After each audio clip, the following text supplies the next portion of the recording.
Today is a special time for us to really check into the spirit of Christmas. Kung ano bang ibig sabihin ng spirit of Christmas. No? So, tignan natin kung parehas ba tayo ng mga alam. No? If you have the same celebration, the same spirit, the same notion, perspective about Christmas. Amen? So, and this is a very exciting thing because we are going to tackle on very experiential things. Based also on the Bible. Amen? Pero tignan muna natin ang mga bagay na ito. So ano nakikita natin sa TV? O, sinong gumamit ng mga ito? Okay. Actually, I'm not promoting this. Okay? Natuwa kayo ano? Praise God po. Actually, these are things that sana sabi natin or sabi ng mundo, ito yung nagbibigay ng espiritu ng Christmas. Kapag maraming alak, tuwang-tuwa ang mga kumpanyang naggumagawa ng alak dahil bilyon-bilyon yung kanilang kita. Pero tayo, milyon-milyon ang binayad sa kalusugan. Di po ba? Pero yun ang tinatawag natin na spirit of Christmas. Laklak ng laklak during Christmas. Pag wala ito, huramintado. Di ba? Ganun tayo dati sa Pilipinas. Am I correct? Yes, correct. Kapag lumabas ng Saudi Arabia kasi bawal dito ang alak, meron pa rin gumagawa. Okay, but that's the reality of the world. Yan po ang ibinigay sa atin ng mundo. Di po ba? Yung mahihilig sa soft drinks, hanggang dito, meron pa rin. Amen? Eto, pag lumabas ang ham, kailan ba lumalabas ang ham? Christmas lang, pag nakakita na ng ham, Pasko na! Di po ba? Tama? No? At isa ito sa dapat na nasa hapagkainan ng mga Pilipino no, sa kanilang bahay para matawag na you are celebrating Christmas. Tama? Kapag nakakita ito, ay Christmas na feeling, Christmas na talaga. Alright? So naghahanap ng mga sale. No, sabi ng DTI, 500, pwede na. Okay? So, okay, eto naman, Christmas cards. Sino mahilig magbigay ng Christmas cards? Wala na, pero sa Amerika patuloy pa rin na. They actually spend so much money para magbigay ng Christmas cards sa mga tao kasi hindi naman sila personal na nagpapahiwatig. They are more into writing, expressing things by writing and through cards. And they spend billions of money just to send off cards to people whom they love. It's the time for them to express their care to people without knowing that that person na nakatanggap, hindi kita yung mukha, nakasimangot pala. No? Dahil Christmas, sige, pagbigyan na. Di ba? Ganun dapat no, sa kanila. Pero now, hindi na uso yan. Kasi meron ng mga text. Di ba? 24 pa lang, meron ng maraming mga sinisend no, sa Facebook and everything, which is far much beautiful no, ng mga cards na ito. Tsaka mas mura pa. Walang bayad. Di ba? Alright. Ito naman, Christmas tree. Sino mahilig sa Christmas tree? Pag Christmas, tumatayo na yung mga Christmas tree. Okay? Dati meron din kasi these are pagan practices po. No? Alam po natin yan. Okay? For us who have been into Bible studies, pagan practices, it is a symbolization of Christmas before na hindi natin alam, hindi pala ito patungkol sa kapanganakan ni Jesus. Alright, I'm not going to meddle on that very much. Regalo, hindi ito namamatay. Okay? Patuloy at umiiyak ang hindi nakakatanggap ng regalo. Sino nakatanggap ng regalo? Uy, totoo. Sino? Wala. Nakatanggap lahat. Sino ang hindi? Okay. So, wala sa inyo ang espiritu ng Christmas. Okay. Alright? So, praise God po. Ito yung mga nakagawian natin na initial spirit of Christmas. Nung bata pa tayo, tuwang-tuwa tayo sa mga bagay na ito. At ito ang pinaalala sa atin ng ating mga parents nung ganito ang Christmas. But now we are different. No, we know far much better kung ano ang ibig sabihin ng Christmas. Ito. Minsan, sabi nga sa mga bata daw na hindi nakakatanggap o sa mga taong hindi nakakatanggap ng regalo, spirit of Christmas means be content. Hindi ka nakatanggap, pasalamat ka na lang, may buhay ka. Okay? Tinatago yung sakit na nararamdaman dahil hindi nakakatanggap. Sasabihin na lang, I'm okay, I'm content. Correct? Alright. That is spirit of Christmas, sabi nila. Yung iba naman, sobrang thank you, no? Kasi lahat natatanggap. Lahat talagang nasa-celebrate. Sobrang pasalamat dahil everything. Lumalabas lang naman yung thank you natin sa Panginoon kapag Christmas. 'Di ba? So ganun ang spirit, puro thank you. Napanood ko sa sa Facebook, may isang tao from Saudi, kumakain siya ng bahaw na may yung sardinas ba 'yon? Oh, siya. Kayo dyan, nagsa-celebrate. ito yung kinakain ko. Umiiyak siya and all. Tumatawag ako, walang sumasagot. Sabi ko, kawawa naman. Then pagkatapos, ano sinabi niya? Thank you, Lord. Thank you pa rin. Thank you pa rin sa buhay. Thank you sa... Nako, ginamit pa ang Diyos. Alright? So, may mga bagay na ganyan, which is necessarily true. Okay? Dramatic ang mga Pinoy. Di ba? Emotional. Let's party lahat. Pag party, Pasko, party na yan. No? So, everywhere you can see parties. And everywhere you can see, nagde-dress up ang lahat pag party na. Pasko na. Di ba last year ba yon na nag-Christmas motif tayo? No? So, may mga Christmas motif yung mga suot-suot natin. So, it's all about Christmas. Pag meron ka dyan, Christmas celebration. Yung mga sad, minsan, yung mga walang pera, walang budget, no, yung wala pang sahod, sad na sad. Gusto ng iPhone 18 Pro Max. Alright. Inano ko na, no, in-upgrade ko na. No, pero walang pambili. They're sad. Meron ding it hurts. May pera sila lahat, merong kayamanan lahat. Pero yung anak nila namatay, wala silang mapagbibigyan ng regalo or mahal sa buhay. So, para sa kanila, Christmas only reminds them yung kapaitan, yung pait na nangyari sa buhay nila. So, they don't accept Christmas. So, maraming mga bagay talaga nagpapahiwati kung anong ibig ng Christmas. But according to G.K. Chesterton, when we were children, we were grateful to those who filled our stockings with toys at Christmas. Sino mahilig dati naghahang ng mga medyas? Okay? Alala ko pa yan, 5 years old ako, hanggang ngayon. Naghang ako ng malaking medya sa bintana namin. Kinabukasan, punong-puno. No, sabi ko, thank you. Meron pala, totoo pala yung magic. Okay? Tuwang-tuwa yung parents ko kasi sila pala yung magic. No? Sila pala naglagay. No? Hindi pala totoo yun. But this is the reality. Why are we not grateful to God for filling our stockings with legs? Okay? So, yun ang maganda doon. No? Na alam natin kung anong dapat ipagpapasalamat natin sa Panginoon. We know what to thank for. Kasi more than the gifts, meron tayong dapat na ipagpapasalamat. Ito mga kapatid, Filipino Christmas, bakit siya? Sa yan? Sa signal. Filipino Christmas starts in September. Alam niyo ba yan? No? Kapag Berna, Christmas na. Spirit of Christmas. Alam, excited na agad ang lahat, no? Nagbabudget na, nag-iusap na about Christmas. At isa sa pinaka-importanting person na historical na siya, kilala niyo yan? Pag sumisilip na siya pag September. Kilala niyo? Sino? Okay, very good. Si Jose Marichan. Kapag sumilip na siya, ibig sabihin, it's Christmas time. Okay, tuwang-tuwa. Naging historical na to si Jose Marichan sa mga Pinoy, di ba? At tuwang-tuwa talaga tayo. So, kapag nandyan siya, ang naalala natin yung kanyang pagsilip at ang Christmas. So, pinalitan niya si Jesus. Ang pangit ng ganung pangitain. But you know, these are things na nakikita natin na totoong nangyayari sa buhay. So, sabi dito, this is not the biblical description of Christmas. Ito ay isa sa mga description of Christmas na nakuha ko. At tignan natin kung tama ba ang ibig sabihin ng Christmas. The spirit of Christmas.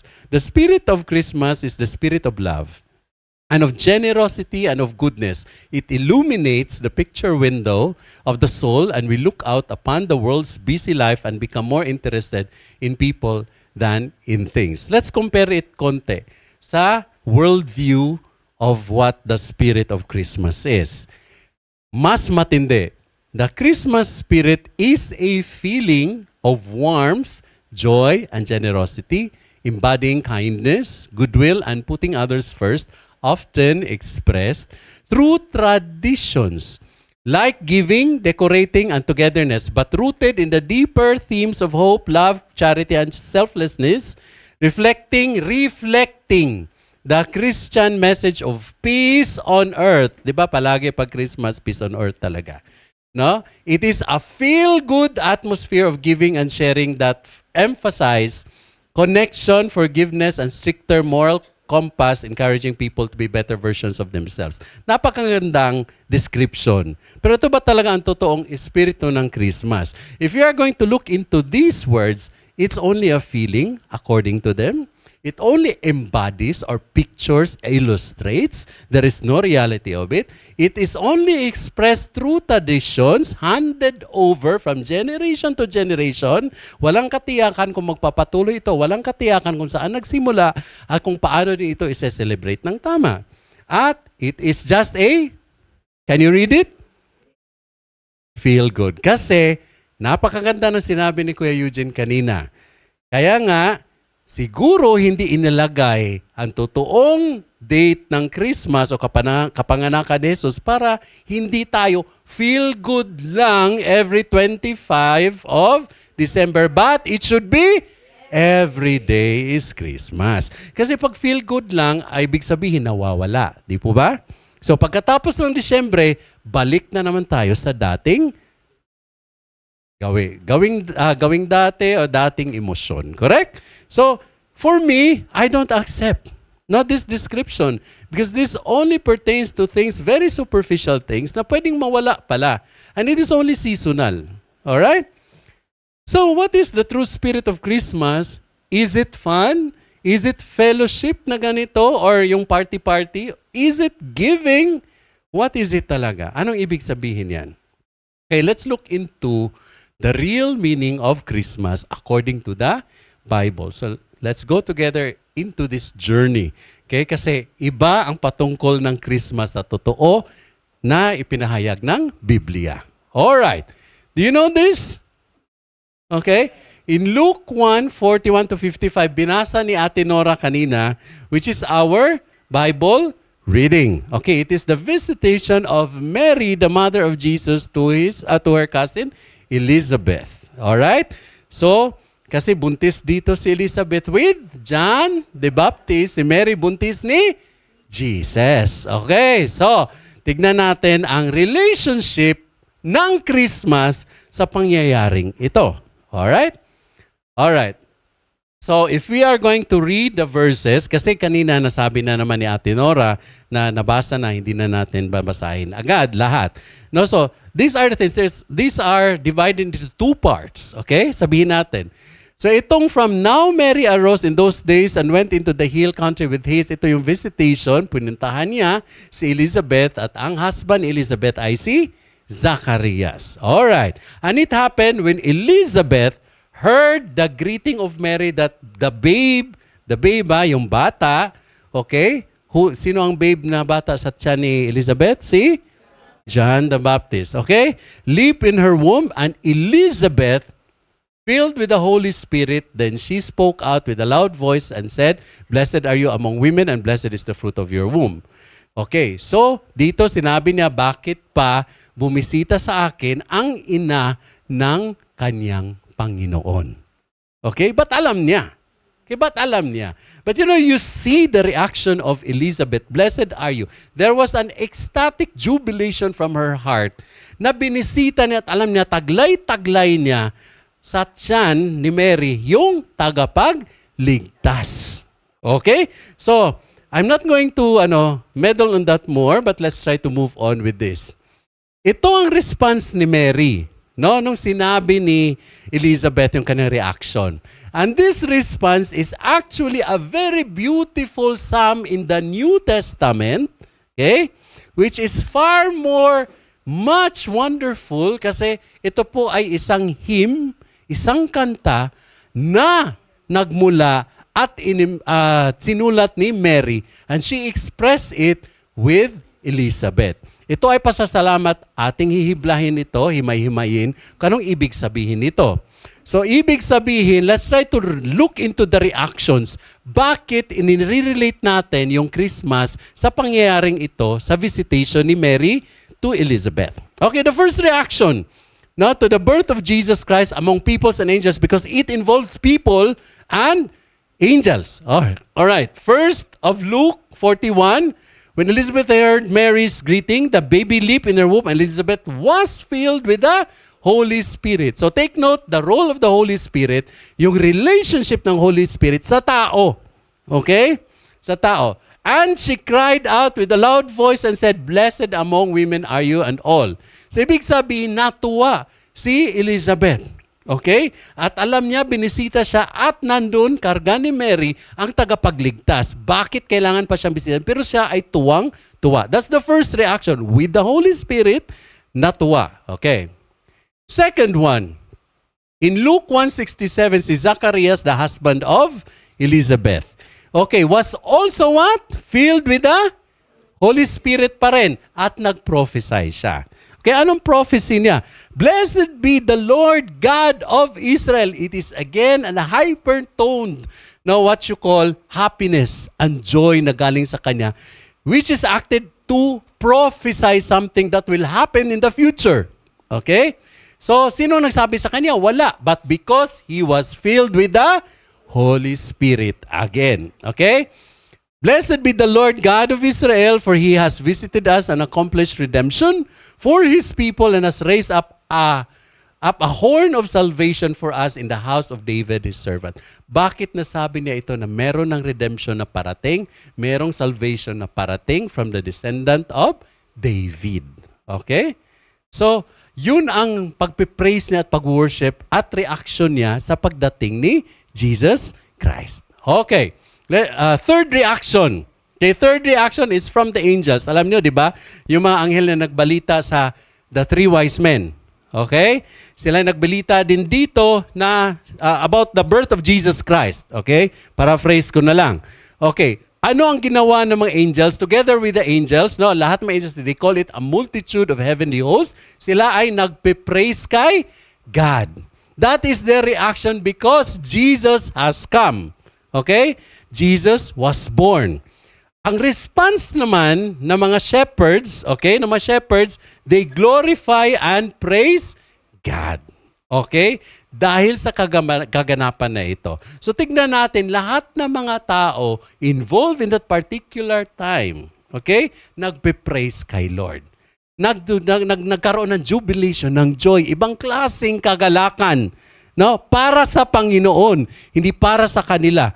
Pero ang nasa isip nila, nagbubunyi sila, it's because they know the redemption is to come. Jesus Christ is coming to save us from sins. Okay? From eternal damnation. Alright.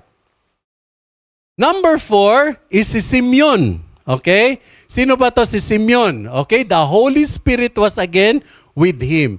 Sinabi kasi kay Simeon, hindi siya mamamatay hanggat hindi niya nakikita ang batang Jesus. Okay? So kahit siguro abot siya ng ilang taon, hindi siya mamamatay hanggat hindi dumating. Kasi yun ang sabi ng Holy Spirit. So nung ipinanganak si Jesus in Luke 2:25-32, anong sinabi niya?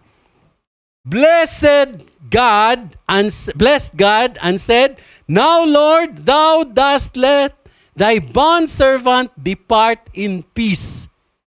So ibig sabihin, dumating si Jesus, sabi na, Lord, pwede na akong mamatay. Kaya ba natin gawin yun? Sinong masaya na sasabihin sa Panginoon, Lord, masaya ako, kunin mo na ako ngayon. Christmas na, Lord, take me. Okay. Sinong gusto niyan? Wala, di ba? Ikaw muna, pastor. Okay. Sama ko kayo. Alright. Di ba, tignan nyo, yung kagalakan na meron siya kasi natupad yung pangako. Okay? At nasilayan niya si Jesus. Alright. So, panglima is si Anna, which is a prophetess, daughter of Phanuel. Okay.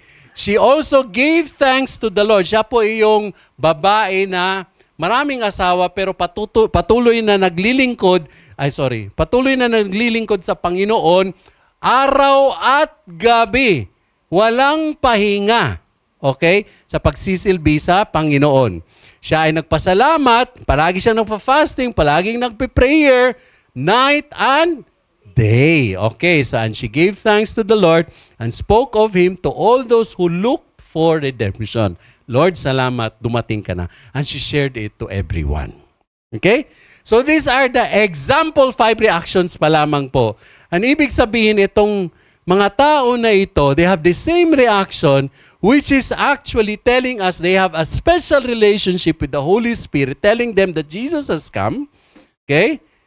Ang isang response na meron silang lahat is what we call the Spirit of Christmas. Ano yung response na yon? Ano yung Spirit of Christmas na yon? Okay. So, ang ibig sabihin, the Spirit of Christmas in all those participants, okay, they praise, they thank the Lord, they bless, they glorify God. 4 na ito. Okay? Huwag niyong kalimutan. They praise, thank, bless, glorify God. And that word actually is pakilakas? Pakilakas. Okay. That is the true spirit of Christmas. Palakpakan nga natin si Lord. Let us pray muna before we proceed. Lord, iyuko natin ang mga ulo natin. Lord, thank you. Alam po namin, Lord, mahirap sa amin na mag-worship because we don't understand what it really meant, oh Lord God. But ngayon, Panginoon, alam namin, Lord, buksan mo ang mga puso namin para makinig pa, ang mga isipan namin para maintindihan. Ikaw po, Lord God, ang pumarito para ipaintindi sa amin lahat ng ito.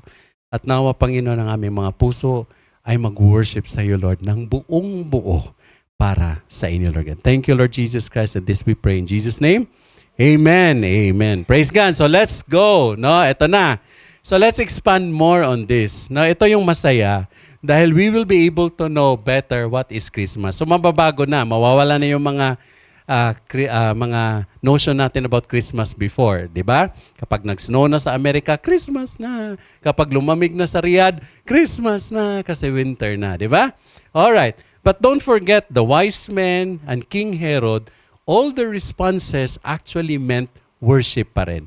Alam natin na pinapahanap ni King Herod si Jesus Christ para patayin. Okay? Para patayin. Pero alam niya sa puso niya, bakit niya gagawin yon? Because he has also to worship Jesus Christ. Kasi alam niya, hari ng mga hari ang bata. Okay? Jesus Christ. So even though mali yung kanyang perspective, mali yung kanyang nasa isip, pero alam niya that he has to worship God. Okay? So tignan niyo yung mga taong ito. Okay? So napakaganda ng mga responses nila. So everybody was worshiping. Everybody was worshiping. So, that is the spirit of Christmas. And though Herod told a lie, sabi nga, he did understand the appropriate attitude, which is to worship. Okay? Take note, the supreme attitude of Christmas is worship. This is the spirit of Christmas, the supreme time of worship for Christians as we celebrate the birth of our Jesus Christ. So, which means po, sa Pasko pala, we have to come to worship God, the supreme worship that we have to do to our Lord. Dahil bakit? Anong promise na ibinigay ng Christmas sa atin?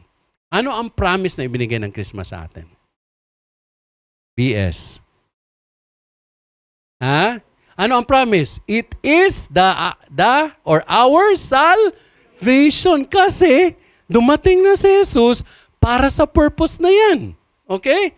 Prophecies were fulfilled. Okay? At dumating sa Christmas, ibig sabihin, ang araw ng Christmas ay pagpupuri at pasasalamat.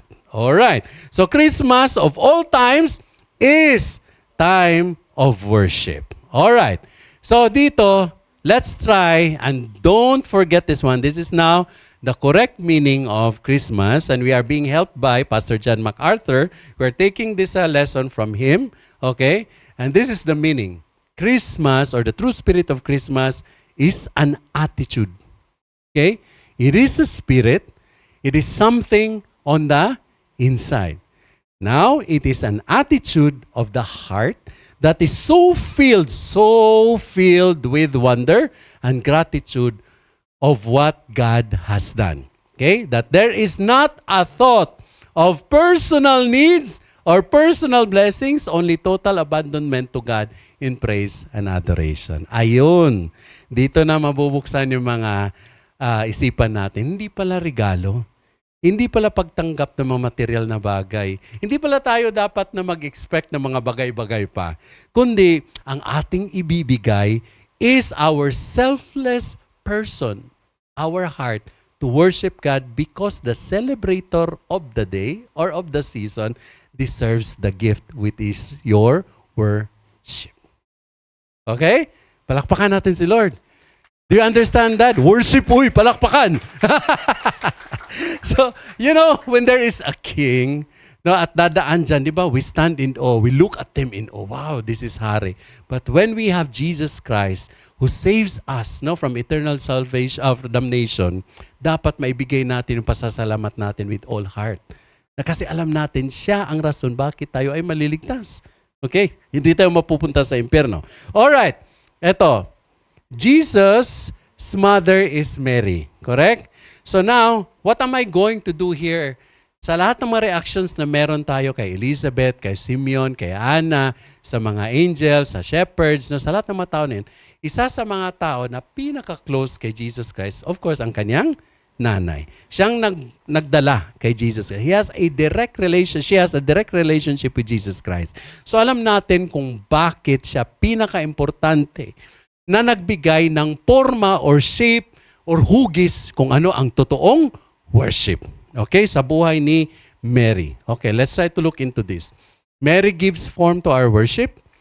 Without question, she gives the most magnificent psalm of worship. Indeed, the most magnificent psalm in the whole New Testament. And it is her psalm of praise to God for the coming of Jesus Christ. At ang psalm na yon na binasa natin kanina is called the Magnificat. Okay? The Magnificat. Just taken from Luke. Okay? So from Luke 1 chapter 1, so 41 to 55, the second part where Mary already stated her Magnificat. So yung Magnificat na ito, napakaganda ng nakasulat doon, which is all about praising God. Okay. So ito yung sinabi. Balikan natin. Mary said, "My soul magnifies the Lord." Okay? My soul magnifies the Lord. Alam niyo bang ibig sabihin ng magnify? Okay? Yung total abandonment ng sarili niyo sa Diyos, na wala tayong iniintindi kundi siya lamang at i-exalt natin ang Panginoon. That's her feeling. Okay, kung tayo kaya bibiglan ng responsibilidad or anybody from us, kayo ay magiging ina ni Jesus Christ. Ano yung sasabihin niyo? Thank you, Lord. Or, bakit ako? Hindi naman ako maganda. Hindi naman ako sexy. Okay? Bakit ako? Or may iba din, Lord, thank you. Alam ko naman kasi mabait ako. Kasi religyoso ako. Humble ako. Di nga. No, di ba? So, ganito, di ba? So, maraming reaction. Pero Mary, hindi na tinignan yung sarili niya. The immediate reaction of Mary is to magnify and worship the Lord. Okay? Alright. And my spirit has rejoiced. Okay. Kayo ba, mabubuntis na walang asawa? Magre-rejoice kayo o magtatago? 'Di ba? Ang hirap nun. Sa panahon noon, babatuhin ang mga babaeng nabuntis na walang asawa. Papatayin. Okay? So tignan niyo yung reaction ni Mary, ha? Because ano ang disposition niya? Total displacement to the Lord. Alam niya appropriate yan. Kasi dala niya ang Savior. Okay? Hindi siya ipapahamak ng Panginoon, di ba? Alright. So, ano sabi? For he has regarded the lowly state of his maid servant, for behold, henceforth, all generations will call me blessed. So she will be remembered by everyone that she is the mother of Christ. Okay? For he who is mighty has done great things for me, and holy is his name. Puro papuri ang binigay ni Mary. And his mercy is on those who fear him from generation to generation. Bakit napasama tayo? Bakit napasama tayo sa sinasabi ni Mary? Because alam niya na ang pagdating ni Jesucristo ay hindi lamang para sa sarili niya, kundi para din sa lahat ng tao. Okay. So that's why makikita, paano niya nalalaman ito? Nang sinabi lang naman ng anghel sa kanya na ikaw ay magdadalang tao, kay Jesucristo. You will name him Jesus Christ. Okay? He has shown strength with His arm. He has scattered the proud in the imagination of their hearts. So take note of this part. He has scattered. Ito yung mga bagay na ginagawa din ng Panginoon para idisiplina ang mga taong hindi sumusunod sa Kanya at ang mga taong hindi kilala ang Panginoon. Okay? So nasabi din yan ni Mary. So He has put down the mighty from their thrones and exalted the lowly. He has filled the hungry with with good things. And the rich, yung mga rich daw ay umalis na wala. Okay? He has helped His servant Israel in remembrance of His mercy, and He spoke to our fathers, to Abraham, and the seed forever. This is a promise for everyone. No, this is the song of Mary. This is the Magnificat of Mary. Okay, so take note lang nito, my soul magnifies, my spirit rejoice. The spirit of Christmas is all about exalting the Lord. It's all about rejoicing about our salvation that is brought to us by our Lord Jesus Christ. Okay. So dito, pasadaan ko lang, hindi ko i-explain ito. Comparison lang naman, no? Kasi sa Roman Catholics, sino ang mga Roman Catholics dito dati at alam ito? No? Ako, I was a Roman Catholic and lahat po tayo, we are all here, no? We know who Mary is, pero may special treatment and relationship ang mga Roman Catholics to Mary. Correct?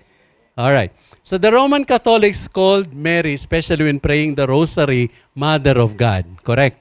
Okay? But that is true. Tama yun. Walang problema. Kahit sa atin, alam natin that she is the Mother of God. Okay. Ang problema lang is about questioning the divinity of our Lord Jesus Christ. Okay? The sovereignty and divinity of our Lord Jesus Christ. Kasi nasabi na she is the Mother of God, but not in the sense that Jesus derived any of His divine nature from her. Okay? Siya lang ang nagdadala kay Jesucristo. Ang nakuha ni Kristo sa Kanya is ang Kanyang pagkakatawang tao. Okay? But not His divinity. Okay? So mamaya explain natin yan more. But only in the sense, yun nga, yung human nature ni Jesus Christ ang nakuha niya kay Mary. That's it. Siya ang pinagkatiwalaan ng Diyos Ama para dalhin si Kristo. Okay? At mabuhay nagkatawang tao. Alright. Roman Catholics, sabi nila, do not worship Mary. Okay? Worship is reserved for God alone. Okay? If you're going to look into some facets, okay, and phases of Catholicism, no, titignan natin kasi meron ng tinatawag na renewed Catholics. May tinatawag na catechism and everything, no? And they are trying to imbibe and tell Roman Catholics na hindi tayo nag-worship kay Mary, kundi ino-honor lang natin siya that she is the Mother of God. Okay, the Mother of Jesus. So, they hold her in high honor and practice called veneration. So, ano bang ibig sabihin ng veneration in vernacular or in Tagalog? Luluhuran, di ba? Magre-respeto ka. Okay? Pero ang sinabi sa Biblia, ang ating itataas, re-respetuhin, ang luluhuran lamang ay si Jesus. Okay? So, images, dahil sa veneration na yan, nasabi, images and statues of Mary are used as aids for devotion and to help focus prayers and reflection on her life and her relationship with Jesus Christ. So, maraming mga imahe. Pero ang nangyari, ang wini-worship na ng mga Katoliko ay ang imahe ni Mary. So which means, makikita po natin na may mga simbahan na ang sentro na nakatalaga dyan is si Mary. Asan si Jesus? Nasa baba lang. Secondary na si Jesus.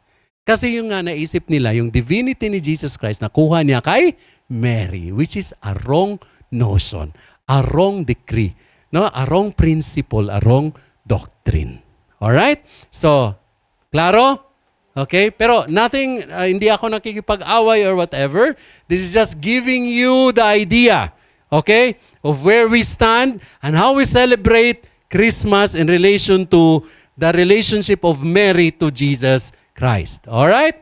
So, ito yung doktrina na nagsasabi na si Mary kailangan ng veneration. And these are not to be touched according to the Catholics. Dapat ito ay permanente, okay, na kanila pong ginagampanan at ginagawa. Ano ito? Hindi ko i-explain but ipapakita ko lang sa inyo. Ito ay doktrina, pwede nyo tignan sa Catholic doctrines. Okay? The Immaculate Conception of Mary. Okay? The Immaculate Conception of Mary does not mean na Immaculate Conception of Jesus Christ. Immaculate Conception of Mary is literally meaning siya po ay walang kasalanan, no? Dahil yung Immaculate Conception na is nakuha niya sa kanyang nanay, hindi from Jesus Christ. So which means ipinanganak si Mary na walang kasalanan hanggang sa mamatay. Which is wrong. Alright? So, the sinlessness of Mary that she lived her entire life and never sinned, the perpetual virginity of Mary, correct na virgin siya nung dinala niya si Jesus sa kanyang sa kanyang sinapupunan. Pero hindi ibig sabihin, she never knew a man all her life long. Kasi may mga kapatid si Jesus Christ. Okay. So hindi na siya dinescribe masyadong ano nangyari kay Mary. Okay? Sa Biblia. But sinabi na may mga kapatid si Jesus Christ. Okay. Ito. The assumption of Mary or the bodily ascension of Mary into heaven. Sino nakakaalam kung anong tawag doon? Nag-ascend ba talaga si Mary into heaven by body? Sino ba ang alam natin na nag-ascend to heaven by body? Si Jesus, di ba? Dahil nanay, okay, sumunod, ginawa, favor, okay, para sa kanya, pero hindi nangyari. Hindi sinabi sa Biblia, walang sinabi sa Biblia, walang dinescribe sa Biblia about what happened to Mary. Okay? Alright? So we have to follow the Bible. Now, this is the time that we have to examine everything what we know. Kasi pwedeng dagdagan, pwedeng bawasan. Ang nangyayari, wala tayong alam, tanggap na lang tayo sa ating mga naririnig. Alright? So, the coronation of Mary as Queen of Heaven, a position of sovereignty and power. Saan sa Biblia na sinabi doon na merong sovereignty si Mary? Okay. Now, dahil po may sovereignty si Mary, ibig sabihin, secondary lang si Jesus, nagdedepende siya sa kanyang nanay. So, which means kapag tayo, kumbaga, yung Roman Catholics, nanalangin kay Mary, sasabihin ni Nanay Mary, Jesus, ibigay mo na. Okay. Sumunod ka. Be obedient to your mother. Okay? Ibigay mo ngayon na. Papaluin kita. Okay. So, that's it. Si Jesus na ang susunod kay Mary. You get the picture? Alright. Alright. Tama na. Baka batuhin ako. Alright. Mary became the object of worship. Alright. So, but the Magnificat, if you are going to see, walang pinahiwatig si Mary doon na siya ay i-worship. Ano ang ginawa niya? Siya ang nag-worship. That's the point. Look into the person, kung ano ang katangian niya, ano ang disposition niya. Huwag nating gawa ng istorya to feed our interest. Okay? And our acceptance for something na hindi nangyari sa Biblia. Ang ginawa ni Mary sa Magnificat, which is considered the most beautiful psalm in the New Testament, is to worship Jesus Christ. Okay, there are elements po ng mga bagay nito para maintindihan natin ng mas maayos. Mary is a worshiper. Kung sabihin nga natin, a Christmas worshiper, dahil the first Christmas happened when Jesus Christ was born. Okay? And all these people around Him worship Him. Walang ibang ginawa, kundi nag-worship sa Kanya. So let's take that picture, or let's take that situation, kung anong pangyayari, yun ang gagawin natin kasi yun ang nararapat. Okay? So, alright. So there are three elements na ibibigay sa inyo. Okay, mabilis na ito. Okay, but let's try to base it on the text na from the Bible para alam natin kung paano tayo mag-worship kay Lord. Kaya nga nakakatuwa ngayon, sabi ko, music ministry matcha-challenge ngayon. No, because how to lead us into worship. Because this is now an eye-opener of what really is worship. Okay? And it is not just about singing. It's not just about raising hands. It's not just about opening your lips. It's not just about closing your eyes. It's not about standing up or whatever, veneration, whatever. Worship is something else. Okay? And this is something na hindi tayo may control, kundi because of the Holy Spirit, we are able to do this one. Your attitude, okay, of worship is the first element. Ang attitude ni Mary, magnify my soul, okay, magnify or exalts the Lord and my spirit has rejoiced. So, there are 4 things under attitude. Yung first, internal. Ibig sabihin, yung kaloob-looban natin, which is composed of the soul and the spirit, yun ang nag-e-exalt kay Lord. Kung yun ang nagbibigay papuri sa Panginoon, you are totally displaced to worshiping Jesus Christ. So the soul and spirit which speak of the inner person simply summing Mary's whole inner being. When she said, "My soul exalts the Lord," or magnifies the Lord, "and my spirit rejoices," it's her heart. Okay? Gives everything to the Lord. Sa sobra niyang tuwa. Okay? And she was praising and worshiping the Lord. She's saying that worship rises from inside, not something you do on the outside. It is not a performance, not even set of words or set of actions. Okay. The inner heart of adoring praise, that is the essence of true worship. Sabi dito tayo, superficial worship finds no place of acceptance with Him. In Isaiah 29:13, sabi nga, yung mga taong meron superficial worship, walang puso. There's no heart. What is superficial worship? Yun, hindi natin dala-dala yung katangian na meron si Mary. Okay? Yung total forgetting of ourselves, the selfless disposition of everybody, na ating isipin ay ang Panginoon lamang at hindi mga sarili natin. Hindi yung comfort natin. Okay, example. Sinong komportable na magtataas ng kamay? Mag-worship. Sino ang iniisip niyo? Sarili niyo, ay, nahihiya ako. Ay. Correct? Kakanta ako. Ay, baka marinig ako. Sintunado ako. Ay. Pupunta ako ng church. Titignan ko. Maganda ba? O, tama ba? Branded ba? Okay. Ay. Okay? Pero ang sinabi ng Panginoon, come to me. Okay? That's the difference. Okay? Jesus said, God is spirit, and they that worship Him must start by worshiping Him in spirit. Okay? Our spirit relates and connects to our Lord, Jesus Christ. Okay? The true worshiper is the one whose heart is devoted. The one whose heart is overflowing. It comes from deep down inside, and it is, therefore, goes on all time. So, hindi seasonal, ha? Worship is not seasonal. Kaya tama na naman si Kuya Eugene, no? Na hindi lamang 25 ang Christmas, kundi all the time. So, every day we worship the Lord. Every day we become selfless. Every day we become devout. Every day we become worshipers. Okay? Kaya every time Jesus is really in our hearts, you worship the Lord. Kaya hindi makakalimutang mag-pray, hindi makakalimutang magbasa ng Biblia, hindi makakalimutang unahin ang Panginoon. Kasi all the time. Okay? Kita? Okay? Entiende? Okay. Gracias. All right.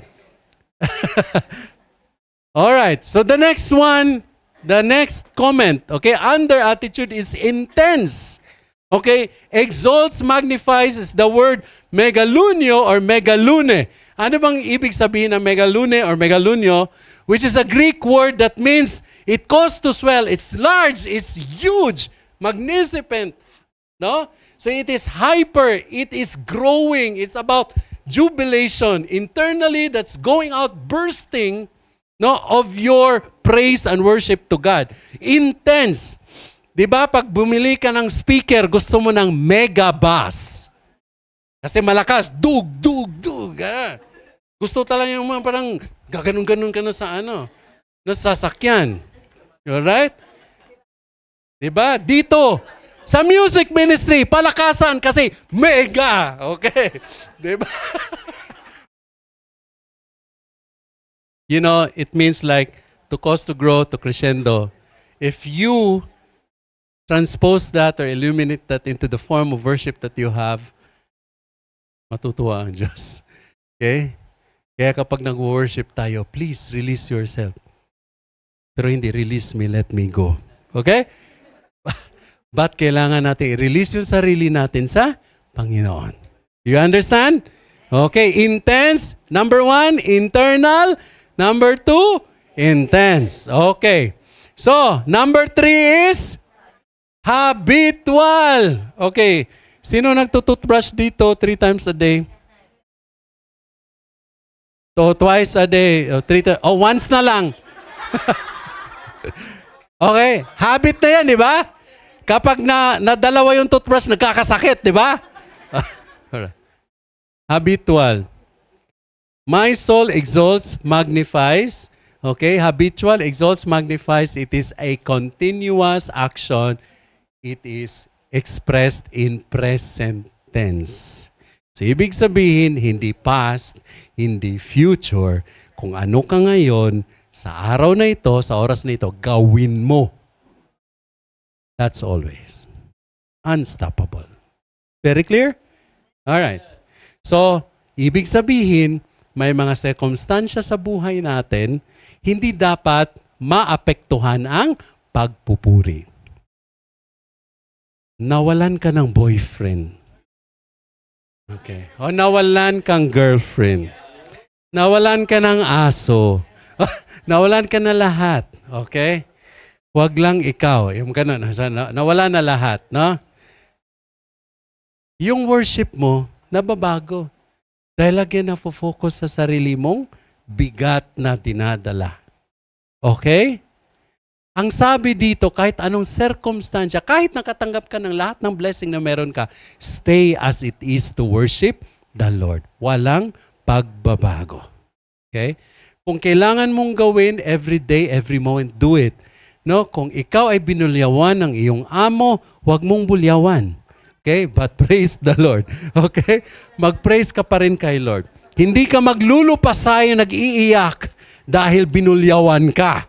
Okay? Pero praise the Lord, isumbong mo sa Diyos. Okay? Yung ganun, ibulong mo sa Diyos. Now, it becomes your way of life. When you start worshiping the Lord continuously, regardless of whatever circumstance it is, it becomes your way of life. Hindi na mahirap mag-worship kay Lord. Hindi na mahirap magpasalamat kay Lord. Hindi na lalagnatin kapag sinabing, lead the prayer. Okay? Hindi ka na maninigas kapag sinabing, MC ka. Okay. Diba? Kasi alam mo, by doing all these things, simple acts, makes you worship the Lord. But of course, please do not remove the fact that it is intense, it is internal, it is habitual. Okay. Number 4, which is the key of them all, no, of the attitude of worship is, again. Sino ang humble? Praise God. Okay. Alam nyo na, hindi kayo ako. Okay. Praise God. Alam na. Okay. This is the key of all the elements of the attitude of worship. Okay? True worship only comes from a humble heart. Only from a humble heart. Okay? What is a humble heart? Pakibasa nga, what is a humble heart?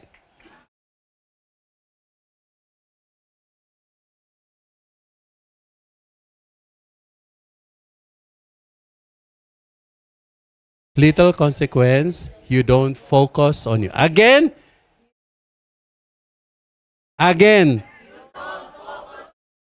¿Entiendes? Okay? A humble heart is a heart that has no thought for itself.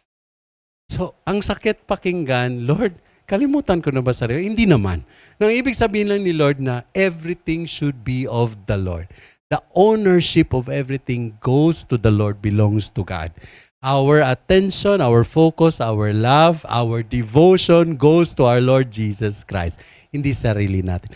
Favor ang tinanggap natin kay Lord na ganito tayo. May mga tinatanggap at maayos yung buhay natin. At even the trials that we sustain, meron tayong mga pagsubok at mahirap man pero naranasan natin na magwagi to be victorious, that is still the Lord telling us how to survive, and that is a blessing. Okay? Paghihirap hindi agad masama. Paghihirap, sometimes God is teaching us what to do and how to be strong and to understand that we have a God na pwede nating tawagin to cling on. Okay? Do you understand me? All right. So, this is the fourth one. So, which means humility is at the heart of true worship. A sense of unworthiness, a sense of sinfulness, a lack of qualification for anything, for any blessing, for any goodness, to any gift from God. And when it comes, you are just absolutely overwhelmed. So yun ang maganda eh. Humble na humble tayo sa Lord. Si Lord ang pinaprioritize natin. And when the Lord gives us favor na overwhelm tayo, the more we become humble and the more we praise the Lord. Hindi ibig sabihin, ay may natanggap ako, nawala na yung humility. Eto, nakapost na lahat. Okay. So which is not. Okay? It's still all about the Lord. Okay. So, what is then the attitude of worship? It is a deep, heartfelt inner spring of intense gratitude of joy that bursts forth habitually from a humble soul who knows its utter unworthiness. That's worship. That's the spirit of Christmas. This is the conclusion of the attitude of the four elements according to John MacArthur. And this is so beautifully written that you will understand what worship is. Okay? So number 2, question is the object of worship. Sino bang ating pupurihan or pupurihin? Okay? Ang sabi ni Mary, my soul exalts the Lord and my spirit has rejoiced in God my Savior. Bakit sinabi ni Mary, God my Savior? Kung sinabi doon sa doktrina ng Katolisismo na hindi siya makasalanan, wala siyang kasalanan, bakit sinabi niya, my Savior? Ibig sabihin, kasama siya natin na merong kasalanan. Kailangan niya ng Savior. Gets? Okay? Simple as that. Makikita natin yung katotohanan. Okay? So, the object of worship is God, and God is our Savior. Jesus, in this Christmas, is the celebrator, and He is our God to worship. The object of worship is God. All glory goes to Him. All honor goes to Him. All the worship goes to Him. So, napapansin niyo sa mga prayers natin, all glory goes to Him. No? All glory, honor, and praise to Jesus Christ. Kasi yan ang patungkol. Yan ang turo sa atin. Yan talagang gagawin natin. Worship is very central in the sense, very simple, very focused. Take note, very simple. And we worship God. Okay? In Luke 4:8, Jesus said, it is written, you shall worship the Lord your God and serve Him only. Okay, worship Him only, serve Him only. Walang iba. Okay? So, may contention dan. Sabi, paano pastor kapag trabahante tayo, ganito? Of course, no? Obligasyon mo yan. No? You're going to do things according to the right perspective and according how the Bible wants us to act upon it. Pero kung hindi na tama, marunong din tayong tumayo sa ating mga paa to defend our faith. Okay. So, in 1 Timothy 1:17, to the King eternal, immortal, invisible, the only God, be honor and glory forever and ever. Amen. So, sinabi yan sa Biblia. Wala nang question dyan. All the glory and honor belongs to God forever. Okay? These are just, sabi natin mga text sa Biblia na nagpapatunay na walang ibang dapat na i-worship kundi si Jesus lamang. Okay? That is the center and the circumference of worship. It is all directed to God. Okay, hindi sa nagdadala ng worship, hindi sa mga vocals, hindi sa instrumentalist, hindi sa katabi mo, hindi sa pastor, hindi sa church, kundi sa Panginoon. The heart of worship is that God is our Savior, and Mary says that, God my Savior. Okay? So, praise God. It's the same thing here. It means Jesus means Savior. Our gift this Christmas is Jesus. Does not mean na hindi natin siya bibigyan ng worship at magpapasalamat tayo. Bakit? Bakit pa tayo napansin ng Diyos? Bakit pa tayo dapat isalban ng Diyos? Anong klaseng pag-ibig meron siya para sa atin na makasalan? Every now and then nagkakasala tayo. Matigas ang ulo. Okay? Pero anong ginawa ni Lord? Patawad pa rin. Nagpapatawad pa rin. Sabi niya, I have open arms. Balik kayo. Pero tayo naman, ayoko. Okay? Nahihiya ako. Okay, bigyan ko kayo ng kabayo. So, ganun. So, all right. Next, the third one is the cause of worship, which is the last one. Okay? Ang sabi dito ni Mary, the mighty one has done great things for me, and holy is His name. Sino po ba nagpapasalamat dito dahil today, nagising kayo? Nakaupo pa kayo dyan. Pero hindi ko alam after 1 minute, sinong mawawala. So, di ba? Pwede mangyari ron. Am I correct? Pwede, di ba? Pero pasalamat tayo sa Panginoon dahil binigyan tayo ng pag-asa na, Lord, the entire day I know I will live and I have to worship you. Because I know I'm being called dito ngayon para ako ay magpasalamat, para ako ay mag-worship sa iyo. And this is a great opportunity to bless the Lord. Di ba? So, cause of worship, anong nangyari? What makes it happen? Anong nagmo-motivate sa iyo para mag-worship? Isa lang, kapatid. The thing that motivates us is Jesus who came down to save us. Okay? But, looking into these three things, okay, to complete this idea of cause of worship, what does God for you personally? Huwag kang tumingin sa iba. Tignan mo yung sarili mo. Ano bang ginawa ng Lord sa iyo? Okay, kaya mo bang sagutin yan? Kaya mo bang tignan? Kasi ang tao talaga ang tinitignan yung mali sa buhay. Yung sakit ng buhay, yung problema. Yung babayaran ko bukas, June na naman, yung ganito na naman, ay pasaway naman, yung anak ko na naman, ay nabuntis, ay dito, pangit yung boyfriend, ang daming ganyan. Okay? So maraming sinasabi. Iba, okay? What He has done for others, di ba? Generation to generation, ang purpose ni Lord, yung salvation is being promised to the generation, to the next generation. What God has done for His own. So nakita natin dun sa sinabi sa Magnificat, yung sinabi ni Lord, yung mga mapagmataas, Kanya pong paparusahan. Yung mga hari na nagmamataas, Kanyang tinatanggal. Yung mga masasamaang loob ay Kanya pong pinaparusahan or dinidisiplina. This is the thing to show that God has authority sa atin. Okay? So, God can do everything to us. So, tayo ay dapat magpuri sa Kanya dahil Siya merong kakayahan ng lahat ng ito. Okay. Okay, just a view. No, Mary was a sinner. Sinabi na natin ito. Okay, she needed a Savior. The Savior had come. Okay, so ito. Remember this, when you personally experience the saving reality of Jesus Christ, that's where worship starts, and that's what motivates and causes it. This is the most ironical thing that I will let you understand now. Walang taong makakapag-worship kay Jesus Christ at sabihin, Jesus, you are my Savior, kung hindi ka saved. Kung hindi ka totoong Kristiyano. Paano mo nakikilala si Lord? Ah, yes, you are my Savior. You are Savior. How can a heart deceive itself? Na Savior mo siya kung mismo ikaw alam mo, hindi ka sumusunod. How can your heart accept the fact and you're professing it, you are my Savior, pero hindi mo ginagawa yung gusto ng Panginoon? Alam mo, dapat mo gawin, pero hindi mo ginagawa. Are you really a Christian? Is He really your Savior? Are you celebrating Christmas? And celebration of Christmas is about Jesus Christ? Hindi. Mapagkunwaring puso. Kaya sabi, the most deceitful part of the body or the person is the heart. Pero ito rin ang pwede nating ibigay kay Lord. Intindi po? Natiintindihan? Klaro? Okay. So ganyan po. What motivates you is for you knowing Jesus Christ, that He is your God, that He is your Savior. And if you know na save ka, alam mo tinanggap mo siya. Alam mo na ikaw ay nandyan na sa presensya ng Panginoon.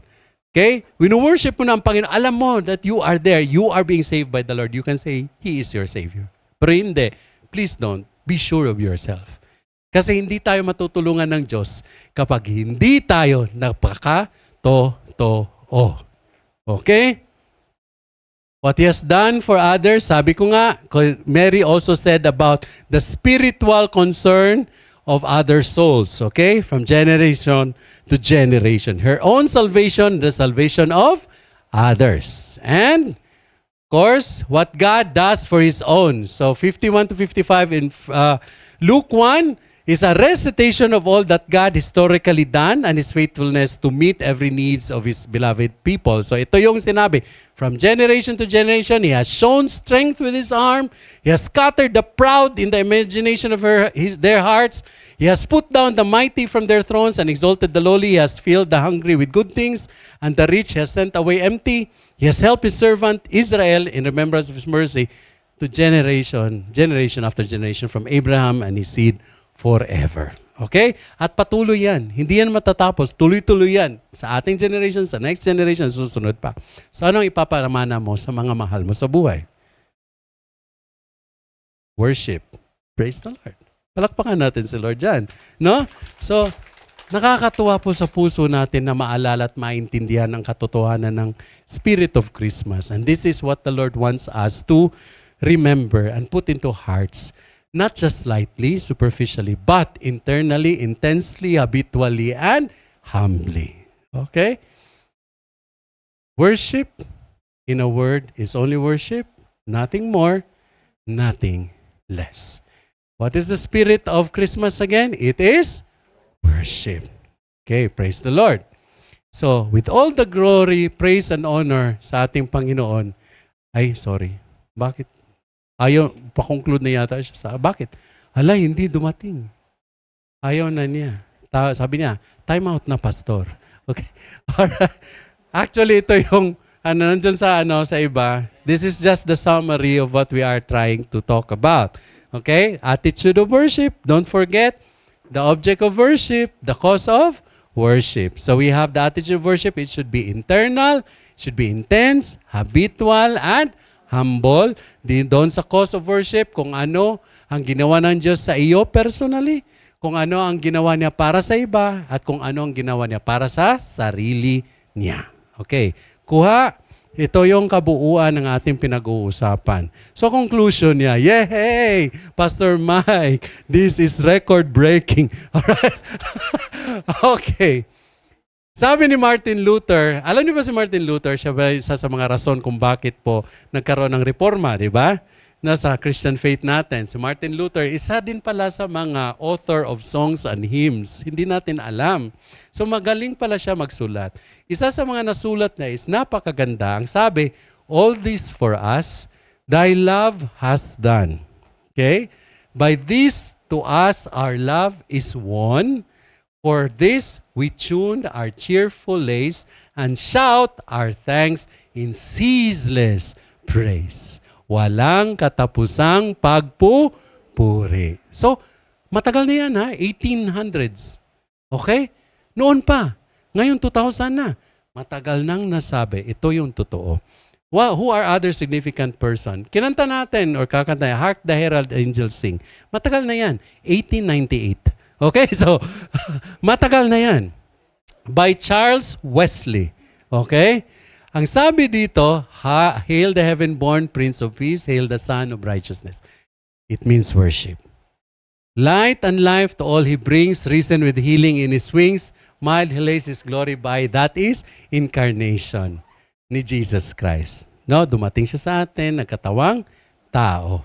Okay, born that man no more may die, born to raise the son of earth, born to give them second birth. Hark the herald angels sing, glory to the newborn King. So naintindihan na natin, ito ay kanta para sa Diyos at isa sa mga pinakamanggandang nasulat na pagpupuri para sa Christmas. Okay, hindi ito sinulat ni Jose Marichan. Hindi ito sinulat ng baguhang author, okay, or songwriter, but matagal na ito by Charles Wesley. Okay, ito rin. By Francis Wade or John Francis Wade. Alam natin, kinakanta natin ito. Oh, come, let us adore Him. Anong sinabi niya? Just to adore the Lord Jesus Christ. That's the notion and the perfect sense of celebrating Christmas.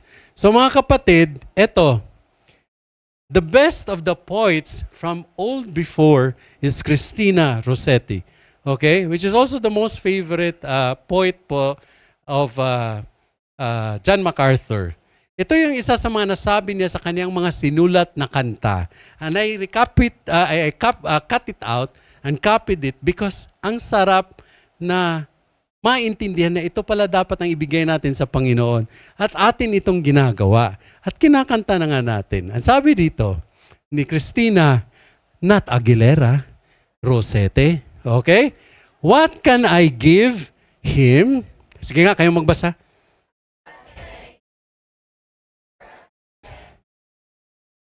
Answer? Palakpakan natin si Lord. Come on. Are you ready to give your heart? A heart that worships, a heart that magnifies the Lord, and a heart that exalts our God. So ito po yung title ng ating, so the title for today's preaching is, basahin? Christmas. Palakpakan natin si Lord. Gloria in excelsis Deo, to all the glory be to our God. Let's all stand up and let us pray.